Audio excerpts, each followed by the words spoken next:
real estate agents. Welcome to the Weekly Closer. I'm your host, Jeff Underwood, along with my co-host and business partner, Joey Sampaga. And he's... Oh, wait, I forgot what you are. Oh, wait, he's the man with the plan. I didn't have a plan. The good-looking guy. Oh, come on. Come on now. We're the Real Estate Marketing Maniacs. Oh, yeah. And we've got a fantastic... What's going on? Well, we've got a fantastic guest today. We do. We're going to learn some things. A lot of history today. I'm actually very interested in this episode because my wife and I have been looking around downtown Phoenix, and hopefully he can answer some of my questions. Enlighten you a bit, right? Absolutely. Well, we've got Roger Brevoort with Orange Sky Real Estate. How are you doing, Roger? Very good. Very good. Thanks for coming in. You're quite welcome on the hottest day of the year. It's great to be in a studio. Yeah. We turned the air down just for you. Although I'd rather be walking the neighborhoods, but here we are. Really? In this heat, huh? Early, 5 o'clock. So Elisa brought you in. Yes. Yes. I've worked with her on a couple of real estate deals now, and we've become friends and buddies in the real estate business. Yeah, it's hard to be not be friends with Elisa. Yeah, and I have to give her a shout out for helping me with a brochure project that we're going to talk about later. But okay. There you go. Cool. Yeah. Why don't we start with letting the agents know how long you've been in business and what got you into real estate in the beginning? I've been in business now for 35 years, although I haven't always been a full-time realtor. I've been involved with historic preservation in Phoenix for, 35 years. It all started, I grew up in an old house in New York, and I've been a house guy, architectural history guy, since high school. So that kind of rolls with the flow. Yeah. And I ended up with a degree in historic preservation in Vermont and found my way to Phoenix by way of a 6-week drive where I went everywhere. And ended up in Phoenix. Thought I would stay a couple years. That was 35 years ago. That was in January of 1982. I arrived in Phoenix. I figured 2 years in Phoenix, the beaches in Los Angeles, and a couple of hikes in the Grand Canyon. I go back to New Hampshire. Didn't happen. I went to work for the State Historic Preservation Office when the historic preservation movement was just getting underway in Phoenix, and the initial historic districts and listing those districts on the National Register of Historic Places was the goal. And this is in Central Phoenix, the Roosevelt, Encanto, Story, Coronado neighborhoods all were happening in 1982, 3, 4. And I was essentially the bureaucrat involved in the processing and editing of the districts. Okay. And this was before the City of Phoenix Preservation Office even existed, which comes into play in about 86. So you start having the different levels of designation and all that goes along with that. And so I was very involved with the designation process of the first wave of districts in the 80s, when we were very much into outreach, very much into forming the districts, working with the neighborhoods, and there was a great fervor, there was a great curiosity. A lot of people in town had just seen, some 600 bungalows demolished for the freeway. Wow. And that out of that comes the sort of fight back, don't tear it down mentality. Let's get Phoenix designated, protected, and how are we going to do that? It was the first years of the home tours, the Roosevelt home tour in 1984-ish. Lots of people coming out, lots of curiosity about the history and who lived in the houses and why they were there, and a lot of things found out. Portland Street, and the guys who founded the Salt River Project are living on Portland Street.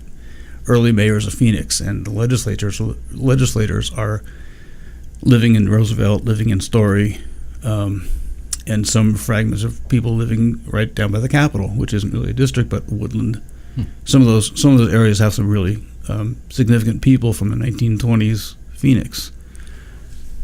If we go back just prior to that, Roosevelt Dam completed in 1911, and Phoenix becomes a state in 1912. Or Arizona becomes a state in 1912.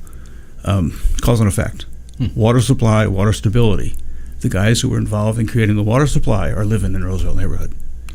So there is lots of historic associations that we could play back for, and their houses in the teens and 20s. They had the money. They're building bungalows. They're building fancy bungalows. Craftsman bungalows with cobblestone porches and all of the other details from the Craftsman style, which was at rage in the 20s. Mm-hmm. When you say bungalows, I think of those bungalows that they do when we're on vacation. That's different, isn't it? It depends if you're going to the West Coast, where they're all over the place. Yeah. Pasadena, Southern California, are the birthplace of the bungalow. Or if you go to the East Coast, and there's a handful from the 1920s. Mm-hmm. Phoenix has a collection of 1920s bungalow and period revival, period cottage architecture that really rivals a lot of the stuff in Pasadena. Oh. That's a tough one. It's not like we don't have them here if you know where to go and where to look. Sure. Because in the first wave of Phoenix growth in the 20s was when the bungalow was the rage. In 1926, this crazy thing called the automobile comes out, and people are buying Model Ts, and houses begin to suddenly have a porte cochere on the side to park your car. Architectural change in response to the car. Architectural change in response to the neighborhood began, in the mid-20s. And then we get neighborhoods, where Roosevelt and Story are the streetcar suburbs. By 1928, we have Encanto, and you can drive from your office downtown. You can drive out to Encanto. And Encanto has curvilinear streets, which is the City Beautiful movement and all these other planning issues of the 20s coming out and manifested in a larger area of Encanto, which was there because you could drive to it. Now, when you say Encanto, that's like where Encanto Park is. Area. Encanto Park, Wow. 7th to 15th Avenue, Yep. north of McDowell. Okay. Higher price point, larger houses, a whole different deal. But people were moving from Roosevelt to Encanto as they went up. Interesting. People from Encanto would later move to Arcadia in the 40s.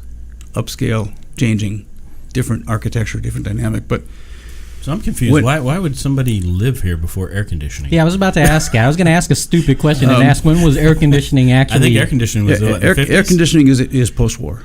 Is out of the 50s, 40s, right? Yeah. But let's go back. We didn't have all this pavement. Yeah. Yeah, that's true. Absolutely. People dealt with it. The whole thing of sleeping porches and wet sheets hanging up across the screened walls and whatever you could do to survive the July and August. Yeah, But okay. porches. They I've were sitting on their porches. Yeah. Right. And look at the neighborhoods from the teens and 20s. Porches, and they have porches, outdoor living. Right. I don't know how they all survived in the heat of the summer, but Yeah. but they did. They got through it. There was a huge relationship between Iron Springs and Prescott. And the women would get on the train and go north to Prescott in the summer, and the guys would stay back. Very interesting ways to escape. That's long past our social history.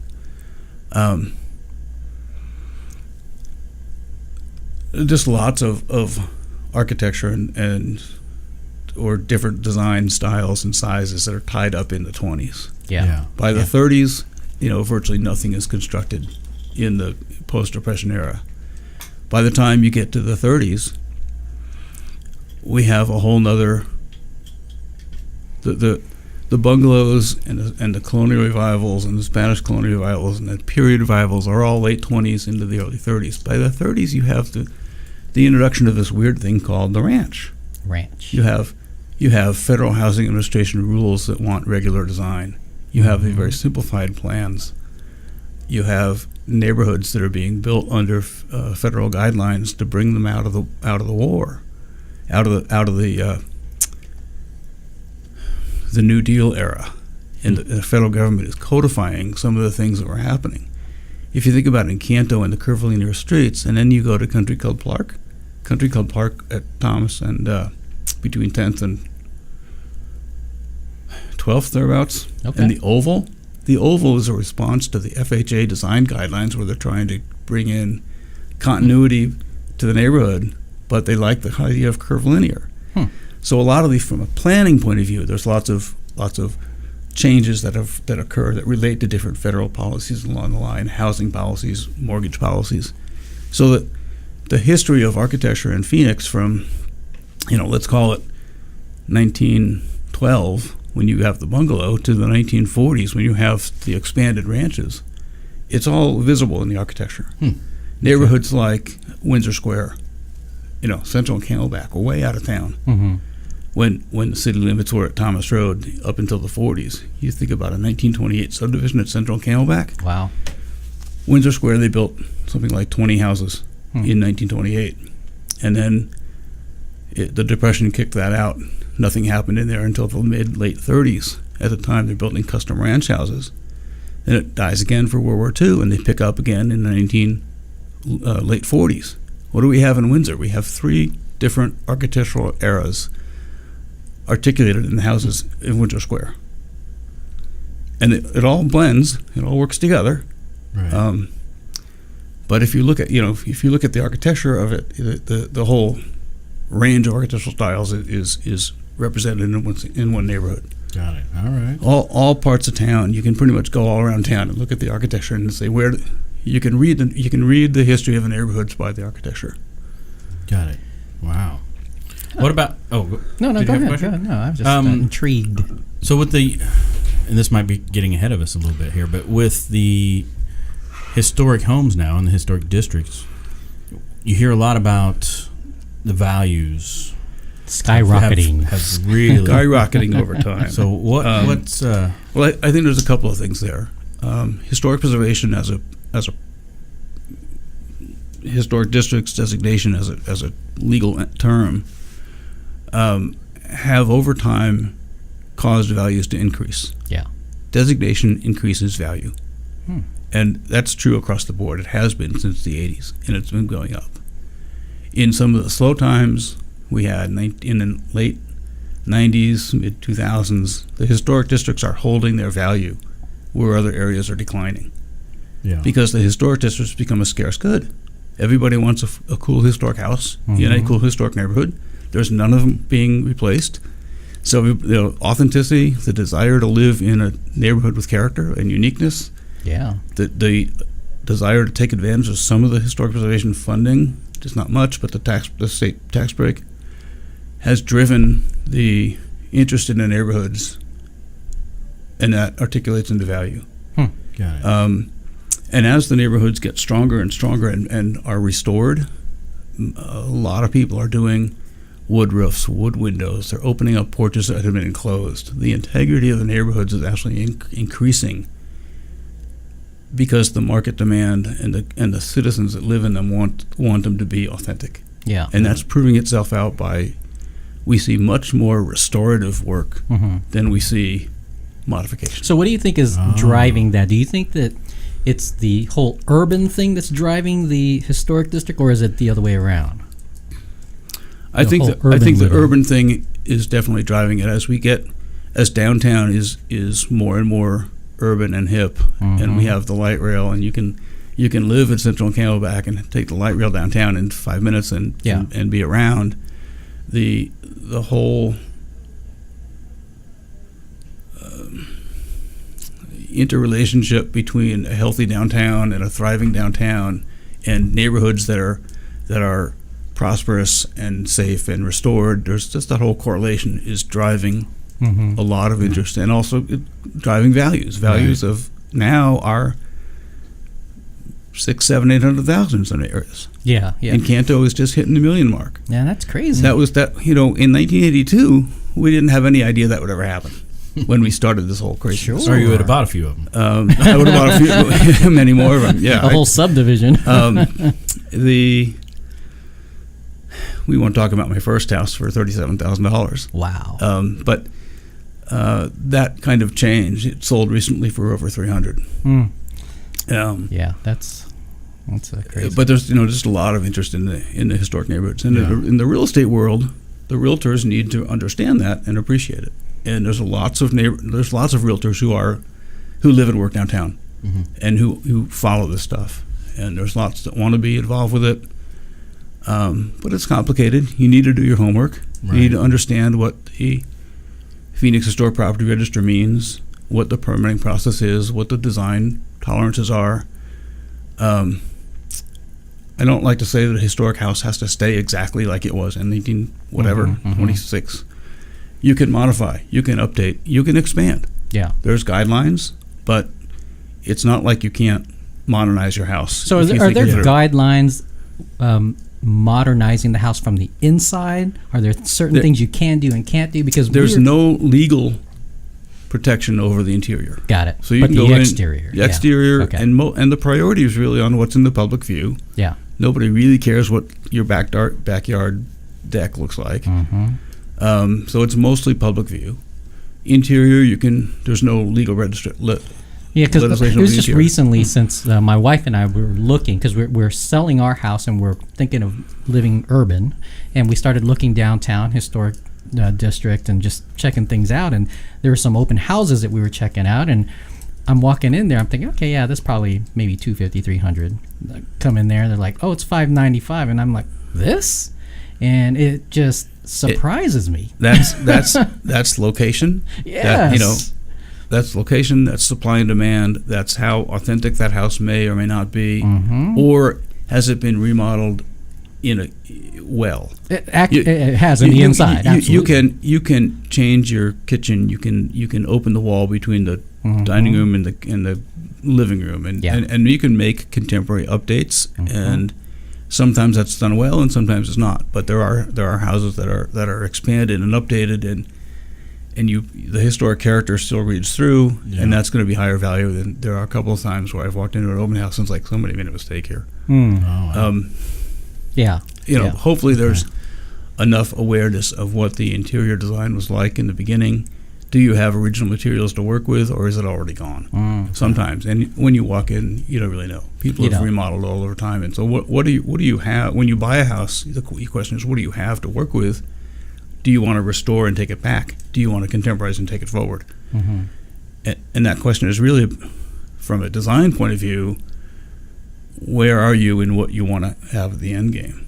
Got it. We do also have one of the controversial things in Phoenix now is contemporary houses in historic districts, and I love it. Yeah, I love contemporary infill. Me too. But mass, scale, height, proportion. You need to think through the benchmark established by the historic houses and build a new house that works within that. Got it. That's a tough one. There's some great successes, and there's some really scary failures. But by and large, most things are done consistently, go through the city preservation office, and work it out. Yeah. And mostly, if the scale works, if the scale is consistent, it usually tends to blend. Most houses have a front door and a porch, and why not? Why can't you have a contemporary vocabulary in the historic district? With the porch. In 1927, if a house burned down, they'd build a new one. Yeah. They wouldn't build a new old one, they'd build a new one. Yeah. Right? Yeah. Same thing. Right. Okay. And allowing that sort of enlivens the districts today because it allows contemporary architecture to infiltrate. Got it. And that's a win. That's another reason that the districts are healthy and not stagnant. Got it. Yeah, I'm working with a client who I ran comps for, and I'm not schooled in the historic district. I'm starting to learn it now, though. And she bought the house for $200,000 probably a couple years ago. And when I ran comps, I was like, no, this couldn't be right. I mean, they're like way up there. And this particular one, I told her we can list it at $380 according to the comps that are around the area. And she's like, what? Yeah. Well, let's talk about comps a little bit. Yeah. I had a listing several years ago where the house had been done. It was actually in Coronado. It had been rehabbed to very, very nicely done, very contemporary. But they probably overspent for Coronado.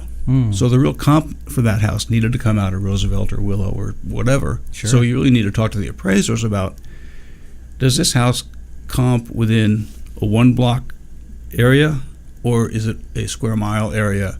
And can you look at the historic districts as an entity where this, you need to be able to compare within districts and be flexible and find houses that have been restored and find an appropriate comp, even if it's a little further away. And when you get into architectural uniqueness, it's harder and harder to find a real good comp. Oh, sure. And oftentimes, a real good comp in the same block or the same neighborhood is hard. So you need to expand. That's an appraisal debate. Yeah. About what really is the right comp to establish a price point.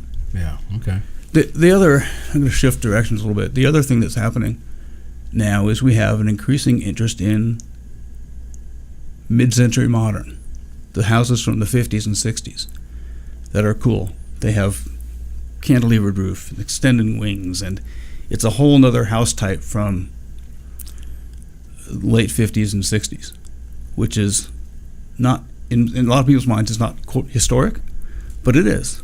If you look at the bell curve of Phoenix, what happened from 1920 to 2000? When were the most houses built? The 40s and the 50s. We think the historic neighborhoods are the bungalow era, from the 20s, but that's a little blip in terms of the later construction, and we have a lot of very significant mid-century houses. Ralph Haver is becoming a common name as an architect. Several others, Al Beadle, who are doing much more modernistic design that now falls into the rubric of historic, architecturally significant, unique, sought after, and with the group Modern Phoenix is very much an advocate for mid-century design, and you have a lot of people on the Modern Phoenix home tours looking at houses that are cool, that are from the 60s, which is a whole other mindset, but it's about design. Yeah. It's about cool design and sort of hip, and that's where does the word historic transition into architecturally cool? There you go. Or there you go. But I think in a lot of cases they're looking for the stuff that's not suburban. Yeah, right. They're not looking for the tower roof. They're not looking for the mass-produced houses from Pulte Homes or whoever in the cookie cutters. 80s, 90s. Yeah. And so anything that relates to an alternative to that now has distinction, has value. Okay. And there's a huge quest now to start looking at designating the later neighborhoods from the 60s in some cases. Paradise Gardens, Al Beadle's designs up at Shea and 32nd Street area. A neighborhood from the 60s. Got it. And we've got lots of demand for that. There's, when some of those houses become threatened, there's all like, oh my God, what's going to happen to this? Somebody's going to buy it, scrape it, and blade it, and build whatever in its place. We want to begin to get historic preservation to look at that stuff from the 60s and say, is this cool? And should we be protecting it somehow? Because in the big picture, it in the long view, it's a historic house. Yeah. You mentioned Modern Phoenix a couple times there. Do you want to explain a little bit about? Modern Phoenix is the advocacy group that supports the interest in mid-century modern design. Okay. All right. Any other thing? So before we transition to, I want to make sure we cover all the things that you had that you wanted I think the big thing about. is I hope that agents take some time to do the homework on what historic designation means and what protection means, and don't shy away from the word historic. And buyers are interested in having that whole niche and active market. Yeah. And it's probably a good mix now, right, of buyers? There's a good blend of buyers at all price points. Mm-hmm. We should work through that. There are neighborhoods, and I wrote this I was going to say, let's show. I recently wrote a little pamphlet, which is my discussion points when I'm driving around in a car with a client and chatting. Right. And what do you want to have? Do you want to have the ultimate restored house where you walk in and don't do anything, or are you comfortable with a neighborhood where people are still doing remodel? Yeah. Are you are you a young attorney that wants to take the light rail to the courthouse, or are you a contractor who's driving a truck and whatever? And there's a neighborhood, sort of a neighborhood for you. Yeah. And I think I discussed that in the book. There's all kinds of neighborhoods beyond the ones that we hear about. We hear a lot about Willow. We hear a lot about Roosevelt and Story. We don't hear about Woodley. We don't hear about Villa Verde. We don't hear about Idlewild Park. Mm-hmm. And they're the same house, different locations, different values. And I think it behooves the realtors to sort of know that there's more than, there's a lot of neighborhoods, there's a lot of price points, and there's a lot of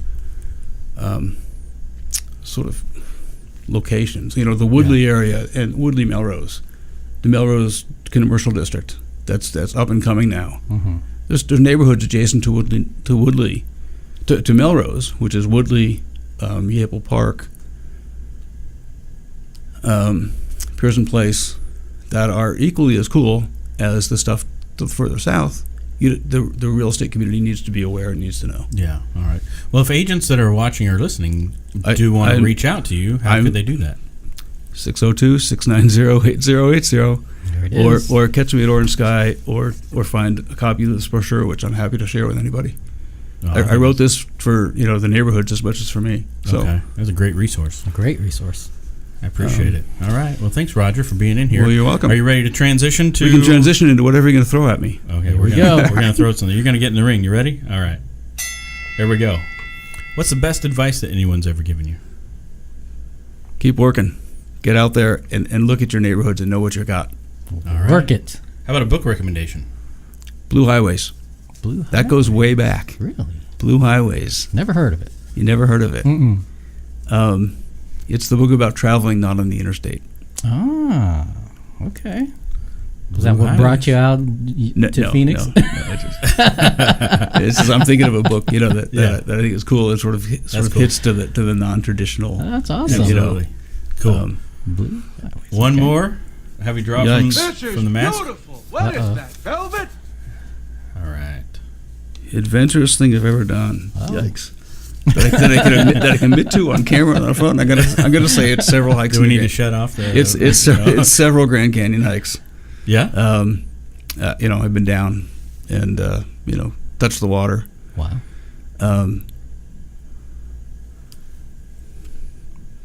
That's the easy answer. That's an easy answer. When's the last time? About 2 years ago. 2 years Okay. ago. Okay, so you do it pretty regularly then. I'm a reasonably active guy. Yeah. So Good. I want to be out. There's times when you want to be away from architecture. Sure. I'm a camelback hiker. I do the Troya Trail a lot. Okay. Wow, that's awesome. So I'm kind of out there. Nice. Cool. So Well, Roger, thanks for being in. Again, it was Roger with Orange Sky Real Estate, and we'll have to give a shout out again to Elisa because I know she does a great job over at Security Title for you. yes, she does. So, also, we want to thank our sponsor. That's Fidelity National Home Warranty. And until next time, you guys, try to stay cool. Yes. Yeah, whatever. Don't melt.